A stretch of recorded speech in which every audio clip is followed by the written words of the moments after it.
guys just saw was a proof of concept. So it was just an 8-minute short film just to throw something together, just to let people feel it, kind of test it out.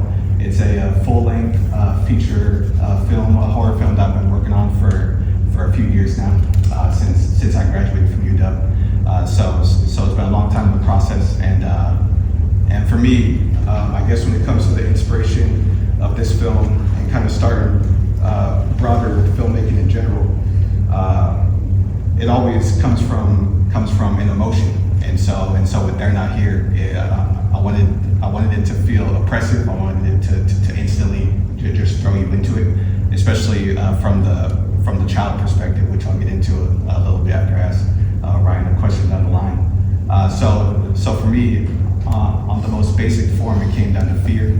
It came down to isolation. It came down to two children being in a house alone that really didn't have an adult to look for, because me personally, I've been there.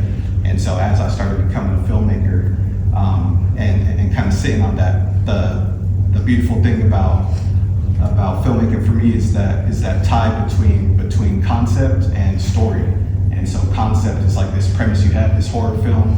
The film's about a skinwalker, which comes from like Navajo territory. I thought it would be really interesting to kind of bring it over this way, where we got a lot of evergreens and stuff like that. And then I have that personal story of a young kid growing up on the reservation that kind of didn't have these two kids are just growing up together, and they don't have those role models, and they're just left alone. So that concept and that story kind of clicked with me, and so it's like really deep on a really deep personal level for me. That's why I've been working on it for so long, and so yeah, that's how They're Not Here came to be. When it comes to the casting for my film, like I mentioned, it's a really contained film. So I acted as a father, which I'll kind of get into my reasoning for that, because it kind of does go a little deeper on why I chose to act in the film. But then there's the two kids, and the older one, the character's name is Terrell, and he was played by Roy Alexander. From my tribe. Yeah. I'm from Nooksack. Thank you for including him. I appreciate it. Yeah, absolutely. Yeah. Roy, he's Nooksack. He's based in Bellingham, Washington. Me and him both actually work for Children of the Setting Sun. So we've been working together for a couple years on different projects. So some projects that I'll mention down the line towards the end of this Q&A. And then the younger one that played the young kid named Jaden, his name's Gavin Henry, and he comes from the Puyallup tribe. He's half Puyallup, half white, and I threw out a casting call for this, and him and his parents responded, and this was his first ever film. He had acted in a play once before, like a Beauty and the Beast play, but this was his first time actually acting on camera. And so me being able to work as a director with someone like him, he was 12 years old at the time. We filmed this at the end of 2023, so it's been a little over a year, maybe a year and a half, or just about a year. So yeah, it was a really small, contained film. It was me, Roy, who's a couple years younger than me. I'm 25, he's 22, and then Gavin, who's 12 years old. When it comes to the They're Not Here short film, like I mentioned, this was a super contained short film, and so we were able to find a property that was owned by a Puyallup family. It was a Puyallup family deep out there. For me personally, since I come from Yakima, and the Yakima res. The Yakima res looks a little different compared to over here. It's a little more flat. It's a little more dry. So They're Not Here initially. That's the kind of envision that I had for it. There's a small town called White Swan, Washington, which I know you grew up in, and that's where all my family's from. And so that's where I initially envisioned They're Not Here. But as I was searching over here, since I've been in Seattle for about 6 years, I came across a Puyallup family that owned the property. We went out there, and just their backyard and the acres of land that they have, and the tall evergreen trees really stood out to me, especially like I mentioned with the film about a skinwalker. Bringing the skinwalker into this type of land, I thought just evoked something in me. So that was the type of process for me finding the location. It's really important for me to keep this horror film contained. One big film inspiration I have is called Signs by M. Night Shyamalan.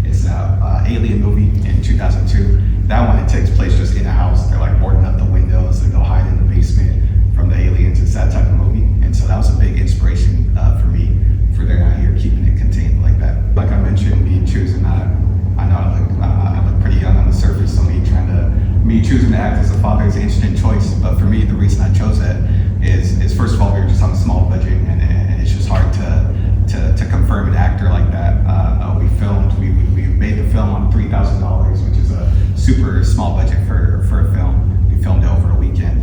And the reason that I chose to act as the father is because I know that I want to take this film farther. I know one day I want to be able to get the funding to be able to make a small budget horror film, an indie level horror film of this level with They're Not Here. And so for me, the father in this film is super crucial to They're Not Here. What I like to mention about it is that like in space we have matter. Matter's everywhere in space, but a lot of scientists theorize that there's this dark matter. There's this dark matter that we can't see.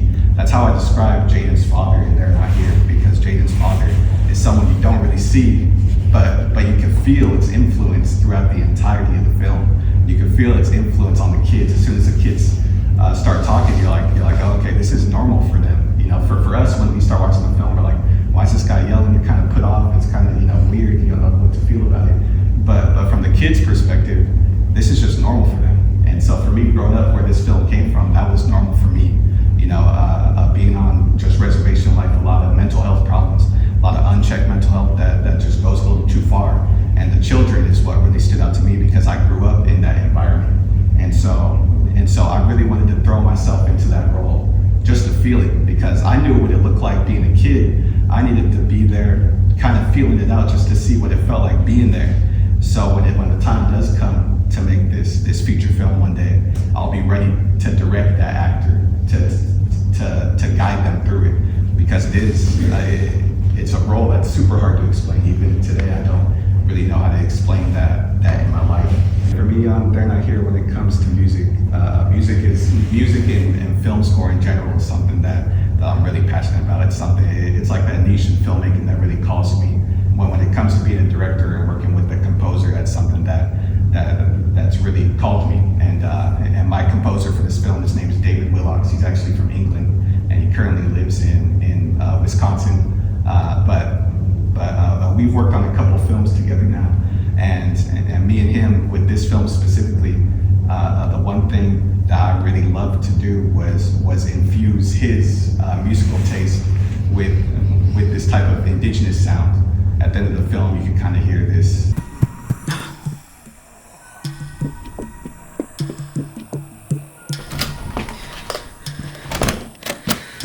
Jaden, what was that? I don't know really how to explain it, because I would just provide him samples, and not samples from me, but just samples from other people that I would collaborate with, and then he would just do that with what he will. And one big inspiration for me are the films Black Panther.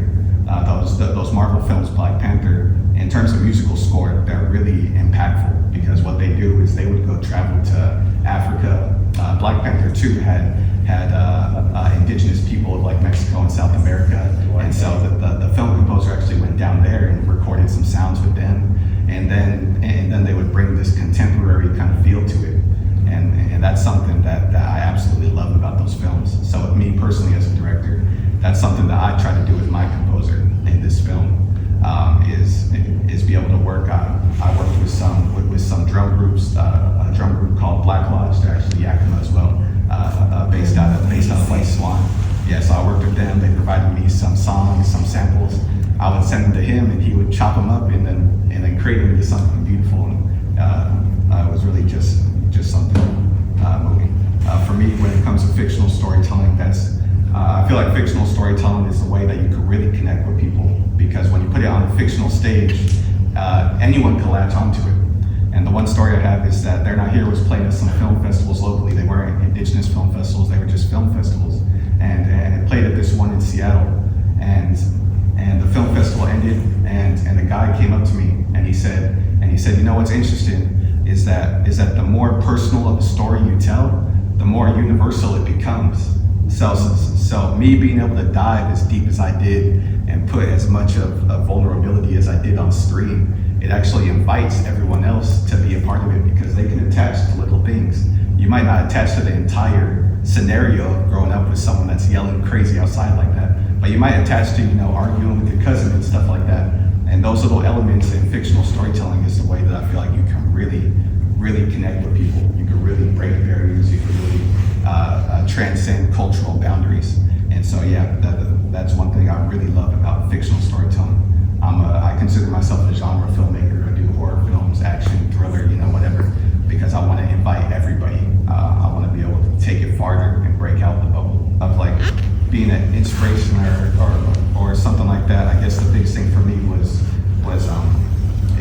is always just trying to push myself to be myself as much as I can. And so doing these type of films, trusting me, I've always faced backlash, or in filmmaking in general, just, being a filmmaker, people say it's kind of dumb, stuff like that. But then the films I do, people are like, you should be doing documentary work on the fish wars or stuff like that or whatever.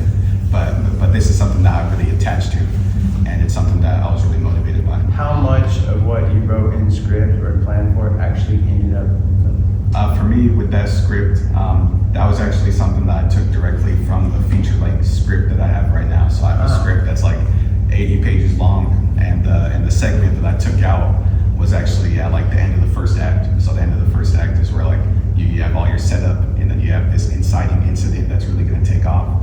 So what I would like to tell people to hopefully maybe excite them for more is that what you just saw was literally just the beginning of their night. And what I have planned for this film is, that's just the hop off the cliff point, and then they're going to go on this whole other journey throughout the rest of the night. So yeah, that's how my portion came about. I'd like to just mention one more thing, talking about that, I guess in general, is that for me, when it comes to storytelling, I get inspiration for storytelling from everywhere. When people find out I'm a filmmaker, the first thing they ask me are what are my favorite movies? And the one thing I say is I actually don't really watch that many movies. I get inspiration from music, from video games, from comic books, from novels themselves.